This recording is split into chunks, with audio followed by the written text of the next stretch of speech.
Struggling with a lens decision this Christmas? I was, but Santa helped. Let's look into that.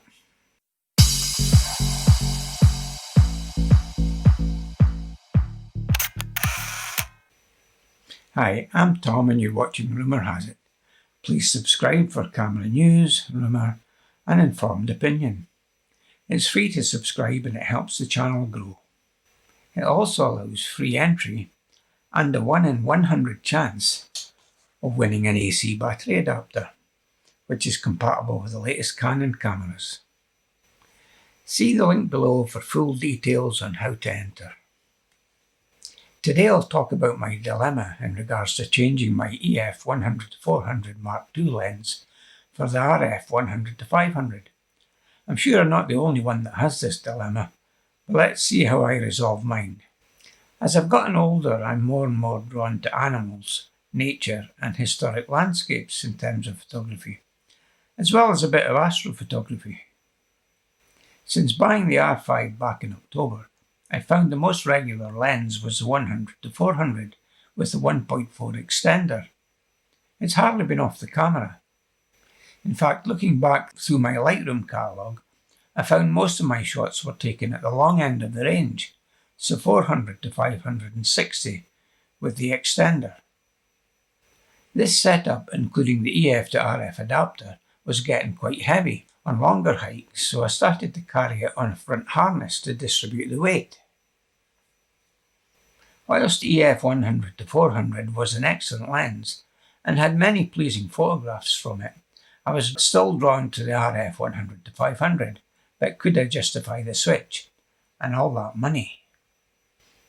Back in November, my local retailer Wix called me to say they had received the first RF100-500, and as I noted my interest when I bought the camera, they offered me the first chance to purchase.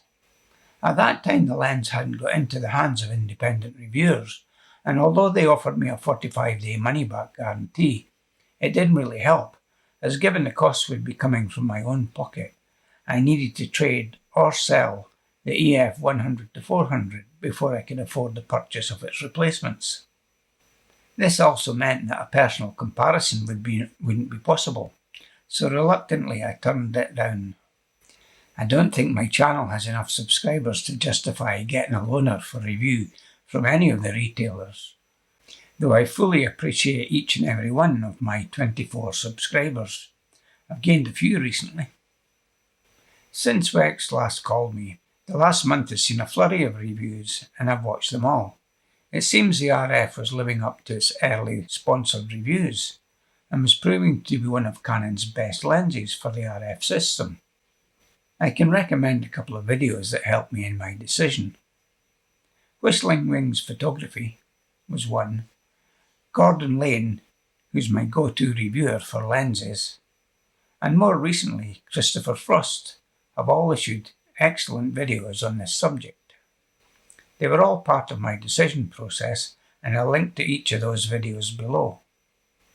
In addition to watching those videos, the criteria that helped me decide were reach, weight, speed and accuracy. Let's look at reach. Obviously 500mm with no additional glass, e.g. teleconverter, which would add to diffraction, was a big advantage. I've noticed on my existing lens that the 1.4 didn't make much difference in terms of sharpness, and it was easy to use the 1.4 extender. The additional diffraction was hardly noticeable. However, when I used the 2x extender, I noticed the diffraction kicking in, and this often affected the shots, especially if they were further away from the lens. Then comes weight saving, not just the lens itself, but from the 1.4 extender and no RF adapter. This was about 431 grams, or just under a pound in weight. And with the tripod collar fully removed, as you can do on the 100-500, that meant a saving of 612 grams, or 1.35 pounds. Not an unnoticeable amount of weight when you're carrying it around your neck for a few hours. Now we'll look at speed.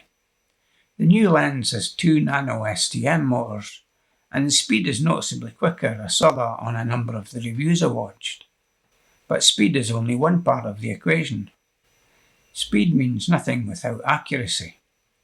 But the 100-500 has a higher keeper rate, and it's due largely to those dual nano STM motors and the native lens mount allowing faster communication. EF glass just cannot use all those contact pins on the new RF mount.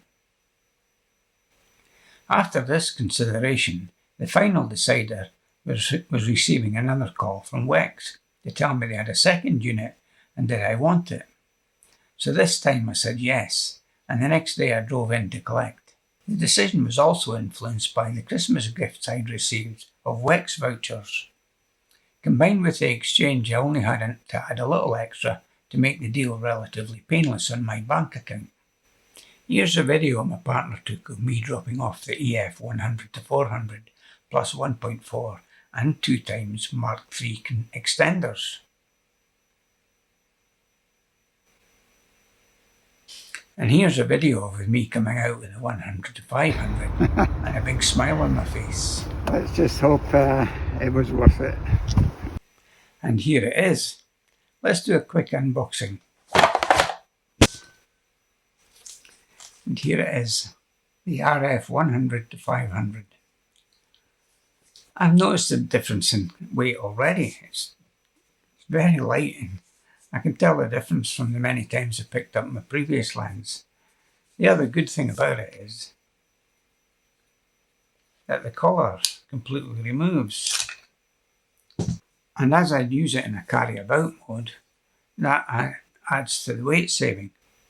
Obviously the collar's there available if I want to use it on the tripod. So having bought it, am I happy with it? You bet I am.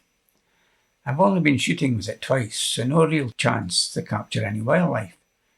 But I've already noticed how much faster and responsive the camera is with this lens fitted. It's lightning fast at focusing, and after a 6-mile hike, I noticed a lighter weight as well. My next plan is to take it to a local loch which I know attracts a lot of wildlife. So it'll be my first real opportunity, and I'll let you know if I catch anything worthwhile. I'll do a follow-up video after I've had it a little longer to test its capabilities. Thanks for watching, rumour has it. I hope you found this useful. If you have, then click the free to subscribe button below, and for my part I'll continue to bring you camera news, rumour and informed opinion.